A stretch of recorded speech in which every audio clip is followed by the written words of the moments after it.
নমস্কার বন্ধুরা, আধ্যাত্মিক দর্শন চ্যানেলে আপনাদের সবাইকে জানাই স্বাগত।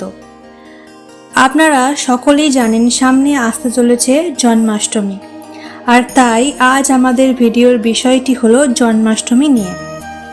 ভাদ্র মাসের কৃষ্ণপক্ষের অষ্টমী তিথিতে পালিত হয় এই জন্মাষ্টমী ব্রত। দুষ্টের দমন ও শিষ্টের পালনের জন্য মথুরার কারাগারে দেবকী ও বাসুদেবের সন্তান হিসাবে ভগবান শ্রীকৃষ্ণ জন্মগ্রহণ করেন এই তিথিতেই। তাই জন্যেই এই তিথিকে জন্মাষ্টমী তিথি বলা হয়ে থাকে।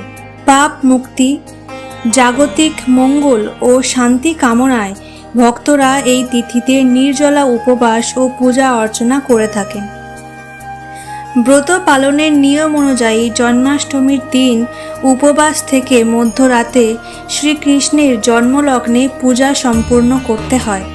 পূজার শেষে ফল, মূল ও দুধ দিয়ে পারণ উপবাস ভঙ্গ করার নিয়ম রয়েছে। হিন্দু ধর্মীয় পুরাণ অনুযায়ী শ্রীকৃষ্ণ স্বয়ং মথুরায় তার জন্মতিথির ব্রত পালনের মাহাত্ম্য ঘোষণা করেছিলেন। এই ব্রত পালন করলে মানুষের রোগ শোক দূর হয় এবং সকল সদৃষ্টা পূর্ণ হয়। বন্ধুরা, আসুন এবার আপনাদেরকে জানিয়ে দিই 2026 সালে শ্রীকৃষ্ণের জন্মাষ্টমী পালিত হবে কবে। আগামী 4ই সেপ্টেম্বর শুক্রবার এই দিনেই স্মার্ত মতে গৃহস্থ ও মথুরা বৃন্দাবনের পূজা হবে এবং বৈষ্ণব বা ইস্কন মতে 5ই সেপ্টেম্বর উদযাপন করা হবে। এই দিন অষ্টমী তিথি শুরু হবে 4ই সেপ্টেম্বর 2026 রাত 2:25 এবং অষ্টমী তিথি শেষ হবে 5ই সেপ্টেম্বর 2026 রাত 12:13। রোহিণী নক্ষত্র শুরু 4ই সেপ্টেম্বর 2026 রাত 12:29। রোহিণী নক্ষত্র শেষ 4ই সেপ্টেম্বর 2026 রাত 11:04। নিশীথ পূজা 4ই সেপ্টেম্বর 2026 রাত 11:13 থেকে 11:59 পর্যন্ত হবে। বন্ধুরা, এবার আপনাদেরকে জানিয়ে দিই এই জন্মাষ্টমী ব্রত পালনের নিয়ম কী এবং কি কি পূজা সামগ্রী লাগবে। বন্ধুরা, জন্মাষ্টমী ব্রত পালনের জন্য সারা দিন উপবাস থেকে মধ্যরাতে শ্রীকৃষ্ণের জন্মলগ্নে পূজা করতে হয়। প্রধান প্রয়োজনীয় সামগ্রী হল শ্রীকৃষ্ণের মূর্তি বা ছবি, পঞ্চামৃত যার মধ্যে রয়েছে কাঁচা গরুর দুধ, দই, ঘি, মধু, মিষ্টি বা বাতাসা এবং শুদ্ধ গঙ্গার জল। এই সমস্ত কিছু নিয়ে অভিষেক করতে হয়। পূজার উপকরণে লাগে শ্রীকৃষ্ণের মূর্তি বা লাড্ডু গোপাল, সুন্দর পোশাক ও অলংকার, ফুলের মালা, ফুল, তুলসী পাতা এবং দূর্বা। এই ভগবান গোপালকে ভালোভাবে অভিষেক করে ভগবানকে পোশাক পরাবেন, অলংকার পরাবেন, ফুলের মালা পরিয়ে ভগবানকে নিজের মনের মতো করে সাজিয়ে দেবেন এবং অবশ্যই করে আপনারা তুলসী পাতা দিতে ভুলবেন না। ভগবানের এই পূজার জন্য তুলসী পাতা অবশ্যই প্রয়োজন এবং তার সাথে দূর্বাও দেবেন। ভগবান লাড্ডু গোপালের পূজার জন্য আপনারা মাখন, মিছরি, লাড্ডু, বিভিন্ন ফল এবং পঞ্চামৃত বা মিছরিও আপনারা দিতে পারেন। তবে বিশেষভাবে জন্মাষ্টমী ব্রত পালনের মাখন এবং ননি এই ধরনের ভোগ ব্যবহার করাটাই শ্রেষ্ঠ। শ্রীকৃষ্ণের বসার বা ঝুলানোর জন্য ছোট দোলনা এবং ময়ূরের পাখন অবশ্যই রাখবেন। বিশেষ করে ময়ূরের পাখ না রাখলে আপনার এই পূজার বিশেষ ফল আপনারা পেতে পারেন। বন্ধুরা, এই ব্রত পালনের আগের দিন থেকেই অর্থাৎ জন্মাষ্টমীর আগের দিন নিরামিষ আহার ও সংযম পালন করতে হয়। এই ব্রতের দিন সকাল থেকে মধ্যরাত্রি পর্যন্ত উপবাস থেকে হরিনাম জপ এবং ভগবানের পাঠ করতে হয়।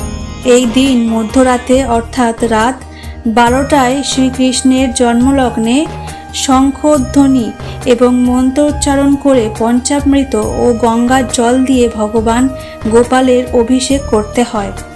নতুন পোশাক পরিয়ে দোলনায় ঝুলিয়ে পূজা ও আরতি দিতে হয়। পরের দিন সকালে স্নান সেরে নির্দিষ্ট সময়ে পূজা ও মন্ত্রপাঠের মাধ্যমে প্রসাদ গ্রহণ করে ব্রত ভঙ্গ করা বা পালন করতে হয়। বন্ধুরা, আমি আপনাদেরকে এটি জানিয়ে দিই, এই দিন ব্রত সংকল্প মন্ত্রটি সেটি হলো ওম বিষ্ণু ওম বিষ্ণু ওম বিষ্ণু আদ্যে শ্রী কৃষ্ণাষ্টমী ব্রত মহাং করিষ্যামে। 2026-এ 4ই সেপ্টেম্বর জন্মাষ্টমী ব্রত। এই ব্রতের দিন এমন কিছু কিছু কাজ আছে যা আপনাদেরকে ভুলেও করা উচিত নয়। কি সেই সমস্ত কাজ সেটিও জানাবো এই ভিডিওর মাধ্যমে, এবং সাথে সাথে এটিও বলে দেব যে এই দিন এমন কি কি কাজ আছে যা অবশ্যই করে আপনাদের করা উচিত। এই সমস্ত বিষয় নিয়ে আলোচনা করব এই ভিডিওর মাধ্যমে। তাহলে চলুন বন্ধুরা, এই বিষয়ে আপনাদেরকে কিছু তথ্য জানিয়ে দিই। প্রথমেই আপনাদেরকে বলবো যে এই দিন এমন কি কি কাজ আছে যেগুলি আপনারা একেবারেই করবেন না। জন্মাষ্টমীর দিন আমিষ খাবার খাওয়া, তুলসী পাতা ছেঁড়া এবং শ্রীকৃষ্ণের পূজা ও জন্মলগ্নের আগে উপবাস ভঙ্গ করা নিষিদ্ধ। আমিষ ও তামসিক খাবার যেমন মাছ, মাংস, ডিম, পেঁয়াজ ও রসুনযুক্ত খাবার খাওয়া বা রান্না করা নিষিদ্ধ।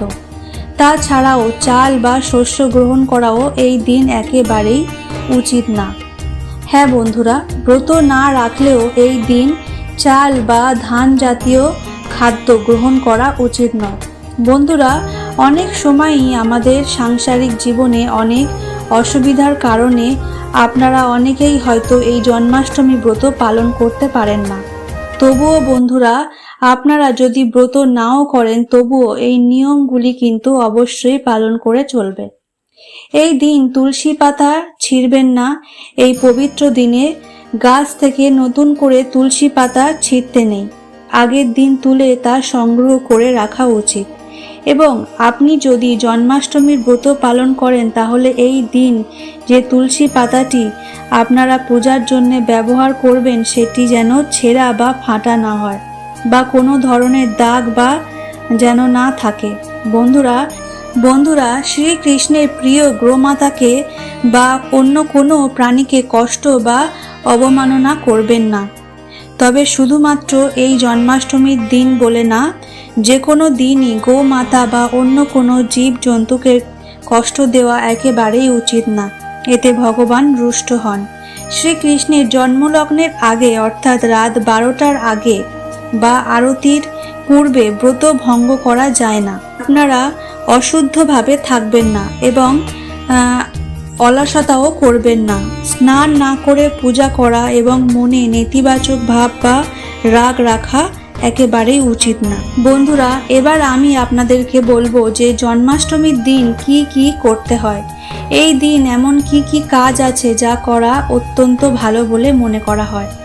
বন্ধুরা, এই দিন সকাল থেকে শুরু করে মধ্যরাত পর্যন্ত নিরামিষ বা ফলমূল খেয়ে উপবাস রাখুন। এরপর ঘর ও পূজা মঞ্চ ফুল, আলো এবং আলপনা দিয়ে সুন্দর করে সাজান। শ্রীকৃষ্ণের মূর্তি বা লাড্ডু গোপালের পঞ্চামৃত দিয়ে স্নান করিয়ে নতুন পোশাক ও অলংকার পরান। এরপর বন্ধুরা, রাত 12টার সময় শঙ্খ ও প্রদীপ জ্বালিয়ে ধূপ ধুনা দিয়ে বিশেষ পূজা ও আরতি করুন। এরপর আপনারা ভগবানকে ভোগ নিবেদন করবেন। ভোগের মধ্যে আপনারা লাড্ডু, মাখন, মিশ্রি, ফল এবং ক্ষীর বা তালের মিশ্রি ভোগ দিতে নিবেদন করতে একেবারেই ভুলবেন না। ভগবান গোপালের যে সমস্ত খাবার পছন্দের তার সমস্ত কিছুই এই দিন অতি যত্ন সহকারে ভগবানকে নিবেদন করতে পারেন। ভগবানকে ফুল, দূর্বা ও আরতি অবশ্যই করে তুলসী পাতা দিয়ে দিতে একেবারেই ভুলবেন না। ভগবানের সমস্ত ভোগে একটি করে তুলসী পাতা অবশ্যই দেবেন। সারাদিন কৃষ্ণ কথা পাঠ করবেন, ভজন কীর্তন ও ভগবানের ভগবদ্ গীতা পাঠ করবেন এবং রাত্রি জাগরণও করবেন। জন্মাষ্টমী ব্রত পালনে রাত্রি জাগরণ করাটা আবশ্যক।